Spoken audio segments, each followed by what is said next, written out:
Let's now start seeing the three data transformation methods in practice, starting with the map method in this video.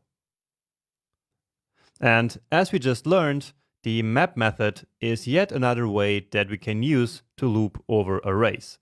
But unlike for each, the map method will give us a brand new array. And this new array will contain in each position the result of applying a callback function to the original array elements. So let's see how that works. And let's start by bringing back our movements array here. So this one, so we will once more work with these movements. And in this one, we will try to convert them to US dollars. So let's suppose these movements are in euros and we now want to convert them to US dollars. And let's suppose that 1 euro is worth $1.1. So let's just store that conversion rate here first to a separate variable. So euro to USD is 1.1. And so now what we want to do is to basically multiply each element of the movements array by this 1.1. So let's say movements.map. And then, just like in the for each method, we need a callback function. And this callback function also gets as an argument the current array element. So again, just like in the for each method that we studied before. And that's why I said back then that once you understood the for each method, all the other methods will then become a lot easier to understand. So let's call this one here mov one more time. And then here in the callback function, we need to return the value that we want the new array to have in the current position. And so in this case, we want the original array times the euro to USD conversion rate. And this will make sense when we now see this result. And so let's actually store it to a variable. So we already know that the map method will return a brand new array. And so we need to store that somewhere. So let's call it movements USD. And then let's log both to the console movements and movements USD. Give it a save. And sometimes we need to reload the page as well. But anyway, here is the result. Now, never mind these multiplication errors here. I will explain you a little bit later where they come from. But essentially, this new value here is now 220, which is exactly 200 times 1.1.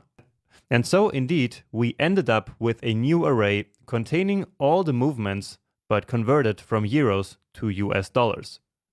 And again, that's because that is exactly what we returned here from this callback function. We could, of course, have returned simply something else. So we could have returned simply 23. And so what do you think we will end up in this situation? Well, we now simply have an array of the same length, which in each of the position contains 23, because that's what we returned from the callback function. And so in each iteration of the original movements array, it simply put 23 into the new array at the same position. But of course, that's a little bit useless. And so let's go back to the example that we're working with. Great. And of course, you can also see that the original movements array was not mutated at all, right? And so indeed, the map method really only returns a new array with the new elements. And this really is the fundamentals of how the map method works. So we can use this, and we will use it in all kinds of different situations. Now, just for fun, let's write the same thing here using a for-off loop. So we can create another mov, and then we are looping the movements, of course. And so in this loop, we want to create a new array.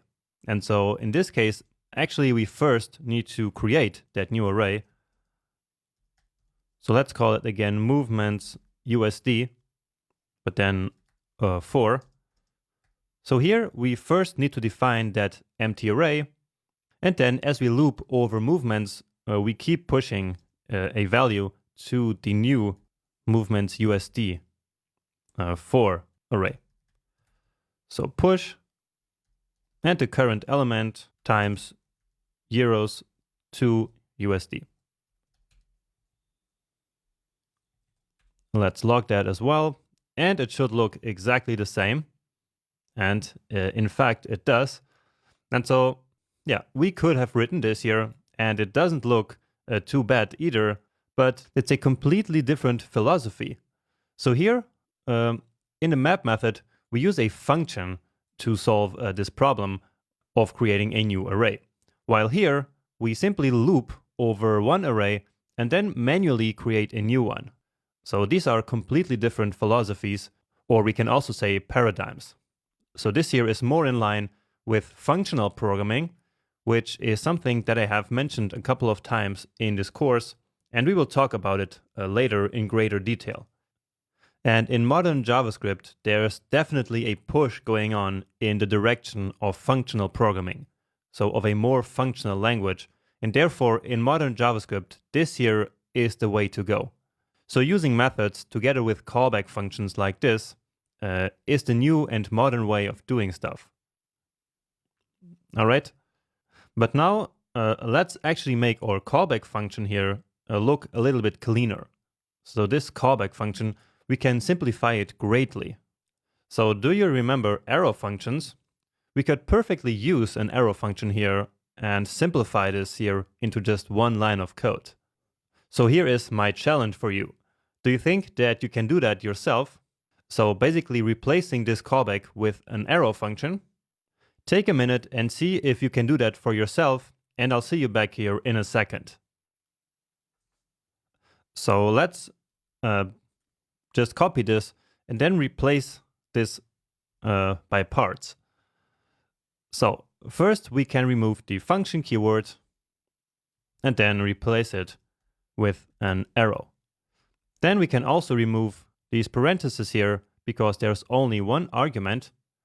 And finally, since we only have one line of code, we can remove the curly braces and we can even remove the return statement. And so this code that we have here now is exactly the same as before. So we can comment out this one here. And of course, I'm leaving it here for reference. But as I save it now, you see that the result is exactly the same. And so here we now have a nice and clean one-liner callback function just like this. However, many people don't like the way that this looks. So they argue that this lacks the function and the return keyword, which they say leads to bad readability and that it makes this whole thing more difficult to understand. And while I can see that that might be true, I actually do prefer the fact how much smaller and cleaner this code is. So in my opinion, if you understand well enough how the arrow function actually works, then you will become familiar with this pretty quickly. And so then there is no problem in writing code like this. Okay? The main thing that you need to keep in mind is that here we are actually returning this value. So you need to remember that this is like writing return here. And so if you understand that, then you're good to go. So I will actually use arrow functions in these situations in the rest of the course because I believe that they are perfect for these small callback functions. In my opinion, they were really developed for this kind of application. But as always, if you do prefer the regular function syntax, then please feel 100% free to keep using them instead. And with that being said, let's now experiment a little bit more and explore the map method some more. So just like the for each method, the map method also has access to the exact same three parameters. So besides the current array element, which is this one here, we also get access to the current index as well as the whole array.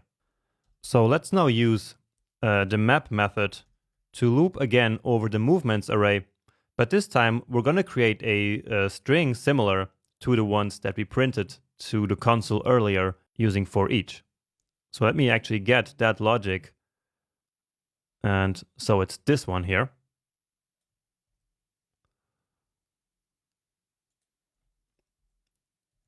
So let's specify a callback function.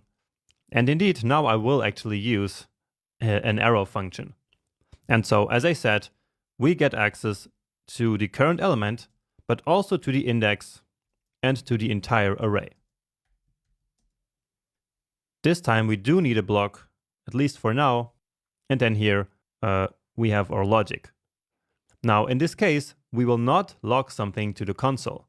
So instead, we want to return the string so that it then gets put into the new array that results from the map method. So let's say here, movements descriptions. So that's a long name. But anyway, again, here we do not want to log something to the console. So we don't want to simply do something with this value like we do when we console.log. Instead, we really want to return it. And so that will then place this value into the new array. So let's save that. Let's then also log this to the console, movement descriptions. And so indeed, we get this array with these strings that we previously logged to the console. And by the way, it's completely acceptable to have two return statements or even more in the same function, as long as only one of them is executed, right? So in this case, either this one here is executed or this one. It's impossible for both of them to return at the same time, right? And actually, we can even simplify this whole thing here, because these two strings are essentially the exact same thing, except for this word here. And so let's do something else here, right? Now you also have this math.absolute value, but if the value is already positive, as it is here, then that simply makes no difference. And so let's use a ternary operator here to put either withdrew or deposited right here. And so this has nothing to do with the map method, but yeah, it's a good way to also keep practicing the other skills that we have been learning. So we can check if the movement is greater than 0, so the same condition as here, and if it is, then at this part of the string, it should say deposited. And if not, well, then it should say withdrew. And so like this, we built this string all in one go. And so we can get rid of this, we can get rid of this, and so therefore we don't need the return keyword anymore. And so it works just the same. Okay, now in this case, we don't need this array here, so let's actually also get rid of it. And it's a good idea to keep in mind why we actually get access to these two parameters here. So one more time, all we do here is to pass this callback function into the map method, right? But we do not call this function by ourselves. It is the map method who will call this function for each of the array elements in the movement array. Okay? Now, each time that the map method calls or callback, it will simply pass in the current array element as well as the current index and the whole array. And of these three, here we are only using the first two, just the current element and the current index. All right, and with this, I hope that by now it is really crystal clear how this all works.